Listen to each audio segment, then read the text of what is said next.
All right. Wow. Looks like someone's ready to seriously boost their real estate marketing ROI. You weren't kidding about wanting to do a deep dive. Yeah, you really did send over a ton of sources. I mean, we've got guides, we've got tactics, a little bit of psychology, even some VR stuff. It's pretty amazing how much is out there, right? So let's consider this your crash course in standing out in this crazy market, all right. Where do we even begin with all of this? Well, one thing that really jumps out from all these sources, uh, you can't just have a basic digital presence anymore.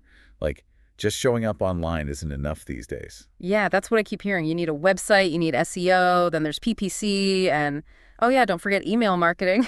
You're telling me. It can Yeah. feel like a lie. But I think the key takeaway here is that we need to think strategically about each piece of that digital puzzle. Okay, I like that. Strategic. So walk me through it. Like everyone says SEO is a must-have, but does it really make that much of a difference? It makes a huge difference, but only if you're doing it right. It's about laser focus, not just casting a wide net. I think I get what you mean. It's got to be targeted. Exactly. Think about your ideal client, right? Yeah. With SEO, you're not just trying to rank for any old keywords. You're trying to optimize your website and your listings to rank high for very specific, hyperlocal keywords. And long-tail searches, too. Long-tail searches, what are those? Think like someone searching for modern craftsman homes with a chef's kitchen near a specific neighborhood. Those really specific searches. Okay, I see. So you're attracting the right people from the get-go. Right. You're not wasting time on leads that aren't a good fit. Got it. So SEO is all about attracting them, but what about PPC? Isn't that just like throwing money at Google? It can be, if you're not careful, but PPC or pay-per-click can be incredibly effective when it's done strategically. Okay, so how do we do it strategically then? Think about targeting specific demographics.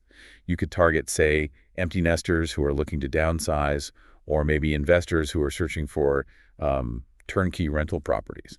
So you're tailoring those ads to speak directly to those people. Exactly. You're putting your message right in front of the people who are most likely to be interested. That makes a lot more sense. So we've got SEO for attracting them, PPC for targeting.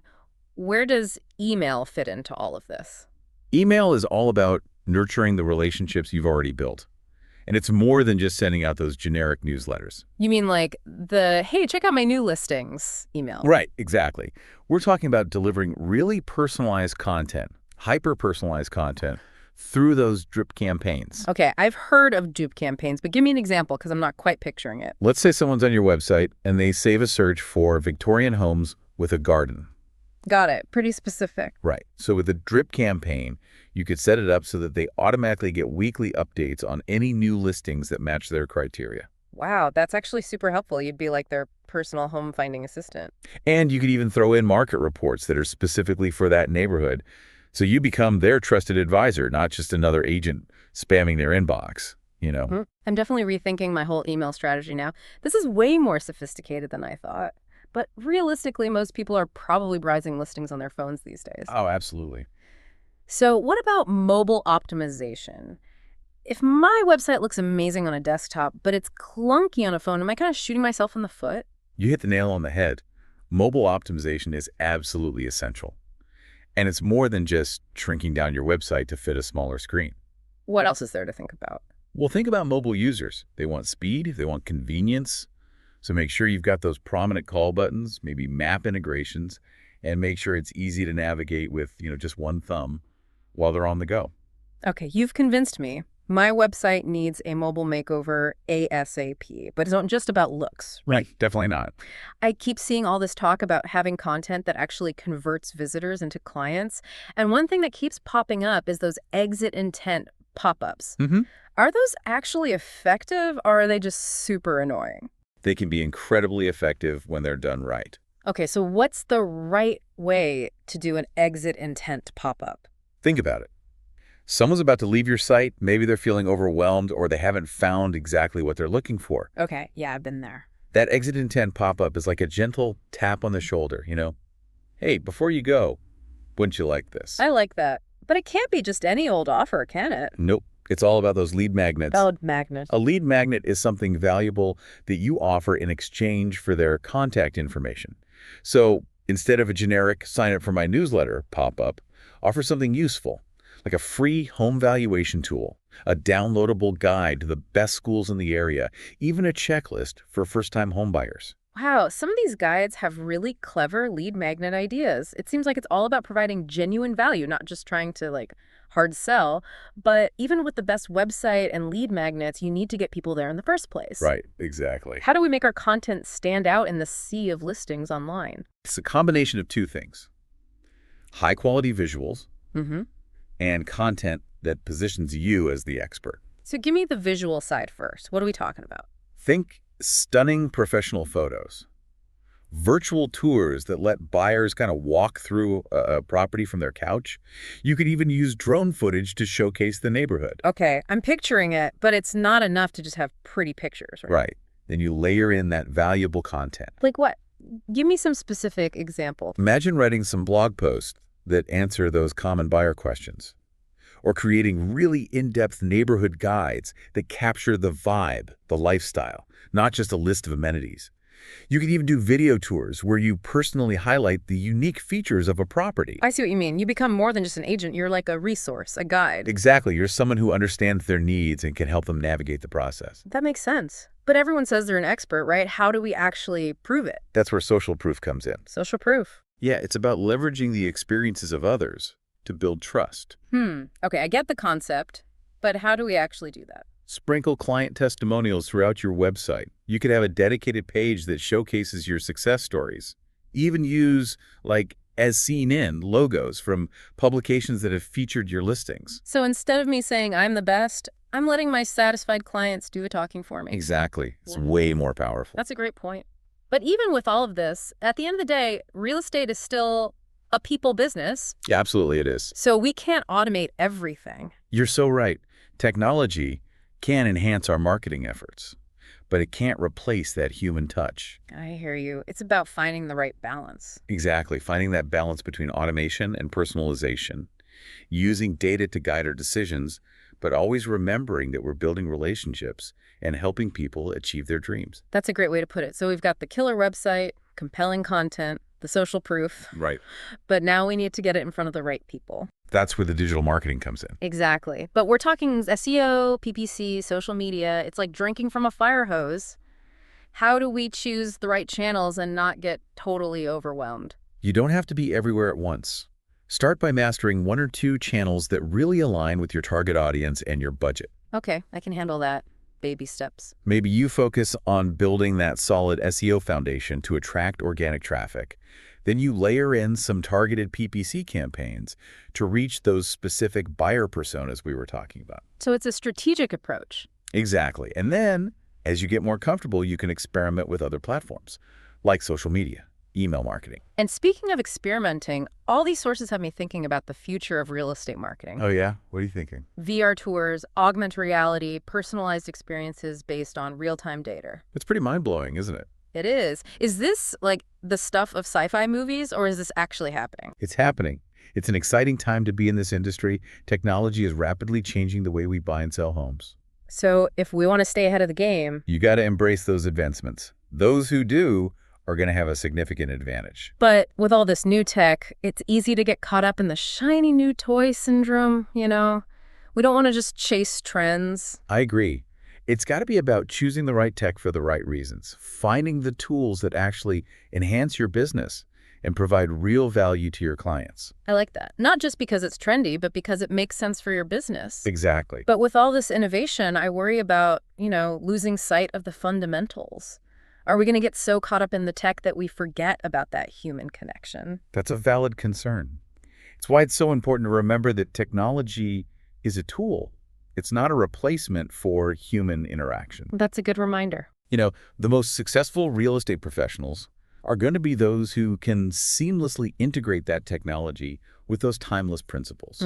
The relationship building, the trust, the exceptional customer service. It's about using technology to enhance those relationships, not replace them. You got it. This has been incredibly insightful, and I'm already feeling a lot more confident about navigating this whole world of real estate marketing, but there's still so much more to explore. I'm eager to dive deeper into these sources and see what other gems we can uncover. It's really interesting, how much these sources talk about real-time data and analytics. Like, we're not just guessing anymore. We're making decisions based on what the numbers are telling us. Oh, absolutely. And one source even claimed that by 2025, 30% of buyers will actually expect VR tours for listings, above a certain price point. Is that just hype, or should we be budgeting for this now? It's definitely not just hype. It's where the market's heading, Think about it. Younger generations, they're digital natives. They expect that same level of engagement, like they're used to with other things. I see what you mean. It's not just about keeping up with the Joneses. It's about staying relevant. Exactly. And appealing to that next generation of buyers. Okay, but VR tours, augmented reality for staging, that sounds expensive. How can we, justify those costs? Well, the ROI can be huge. Yeah. Imagine being able to show a property to a potential buyer in another state or even another country without them having to travel at all. Wow, yeah. You're expanding your reach, you're cutting down on travel costs. And giving them an experience they won't forget. Exactly. And in today's market, that can make all the difference. It really can, but it's not just about attracting new clients, right? Right. These sources also talk about nurturing those relationships, turning those one-time buyers into lifelong advocates. Absolutely. Building those lasting relationships is crucial in this business. It's not just about closing the deal. It's about being that trusted advisor throughout their entire homeownership journey. I like that. So how do we actually do that? How do we go beyond the transactional and foster those deeper connections? Well, I'm seeing a lot about personalized content and those follow-up strategies. Yeah, me too. What does that actually look like in practice? Imagine this. After the closing, you're not just sending out those generic happy homeownership anniversary emails, right? Right. You're using your CRM to track their preferences, their needs. Maybe they mentioned wanting to renovate their kitchen. You send them articles on the latest design trends. Maybe you connect them with a reputable contractor. Oh, I see. You become their go-to resource for everything home-related. Exactly. Even after the sale is done. That's smart. Yeah. But with all of this, how do we even know if it's working? How do we measure the effectiveness of all these efforts? Well, that's where the KPIs come in. Yeah, but these sources list a ton of KPIs, and honestly, it's kind of overwhelming. You're right. There's no shortage of data available. It's about focusing on the metrics that actually matter. Okay, let's cut through the noise then. What are those KPIs, the ones that really matter? Start with the basics. Lead generation, conversion rates, cost per lead. These tell you how effective your marketing is at, attracting and converting potential clients. Makes sense. But it can't just be about getting leads. It's about what we do with them, right? You got it. Track things like client satisfaction, repeat business, referrals. These are the ultimate measures of success. I love that. If you're doing it right, those things will naturally follow. Exactly. You're focusing on the long game, not just the short-term games. But how do we know if those marketing messages are actually resonating? One source mentioned A/B testing. What is that? A/B testing is like a marketer's secret weapon. It's where you take two slightly different versions of something, maybe like a headline for an email campaign or an image for a social media ad, and you show those different versions to different segments of your audience and track which one performs better. So we're not just guessing. We're letting the data decide. Exactly. Okay, that's smart. But with all this focus on data and technology, is there a risk that we lose that personal touch? It's definitely a balancing act. Technology can definitely help us personalize the customer journey, but we need to use it wisely and ethically. What do you mean? What are the ethical considerations? Imagine this. A potential buyer is looking at properties and they're seeing an ad for one that's, a bit above their stated budget. It might be tempting to use that data to nudge them toward that listing, hoping they stretch their budget. But is that really serving their best interests? It's a slippery slope. It is. We need to be mindful of how we use that data. We don't want to manipulate or pressure clients. That's a good point. It's about using data to empower and inform, not to deceive or, pressure them. Exactly. So how do we find that sweet spot between personalization and respecting people's privacy? Transparency is key. Be upfront about how you're using that data. Give them control over their preferences. Let them opt out if they want to. And most importantly, use that data ethically and responsibly.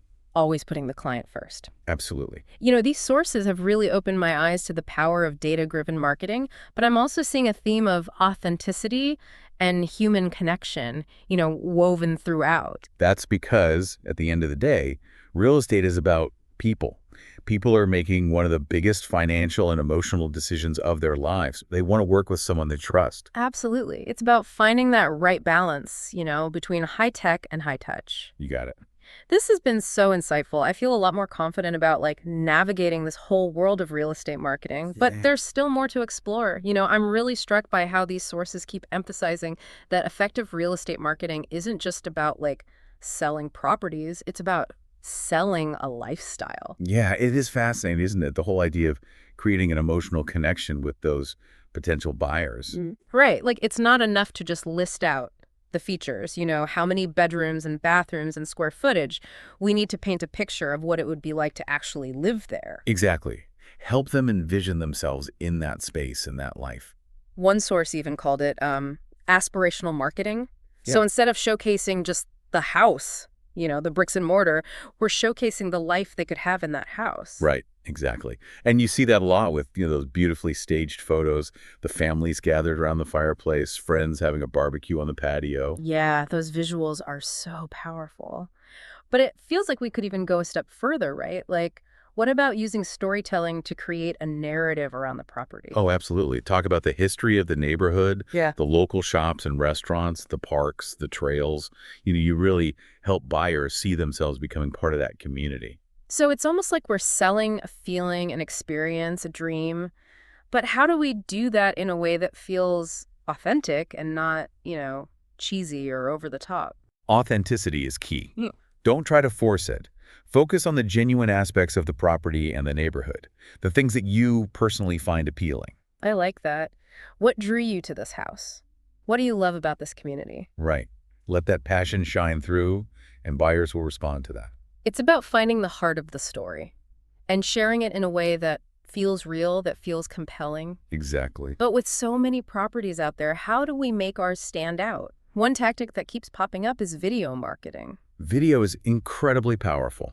There's just something about it that, really showcases those unique features and creates that emotional connection with buyers. It's true, but we're talking about more than just the standard virtual tour. Well, yeah, definitely. Go beyond that. Think about creating short, engaging videos that highlight those lifestyle aspects we were talking about. So maybe a video of a local chef preparing a meal in that gourmet kitchen, or a family enjoying a game night in that spacious living room.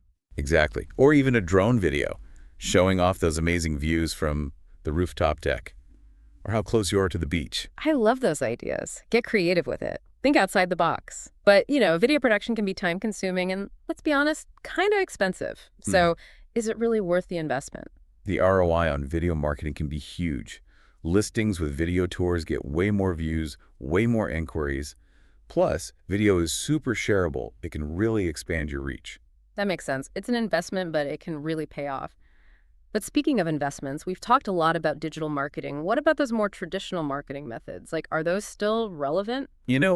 While digital is essential, I think those traditional methods, things like print advertising, direct mail, even just good old-fashioned networking, those can still be valuable. Especially if you're targeting a specific demographic or a niche market. Exactly. A truly well-rounded marketing strategy is going to incorporate both digital and traditional, tailored to your specific goals and budget. That makes a lot of sense. This whole deep dive has been so eye-opening. I feel like I've gotten a whole new perspective on real estate marketing. We've covered everything from the basics digital marketing 101 to those more advanced strategies like VR tours and video marketing. We really did cover a lot of ground. We did. But before we wrap up, I want to make sure we give our listeners some concrete takeaways. What are the key things they should be focusing on, to really take their marketing to the next level? I think, first and foremost, embrace that customer-centric mindset. Yeah. Everything you do should be focused on providing value to your clients, going above and beyond their expectations. Build those genuine relationships, listen to their needs, and always, always put their best interests first. It's about more than just closing the deal. It's about those long-term relationships, the repeat business and the referrals that naturally follow. Couldn't have said it better myself. Oh. And don't be afraid to experiment, Try out new technologies, new strategies. The real estate world is constantly changing. You got to stay ahead of the curve. Be bold, be creative, and never stop learning. This has been such an amazing conversation. I really hope our listeners feel ready to navigate this wild world of real estate marketing. It's been a pleasure. sure. And remember, the best real estate marketing, it's not about selling houses. It's about helping people find their place, their perfect place in the world.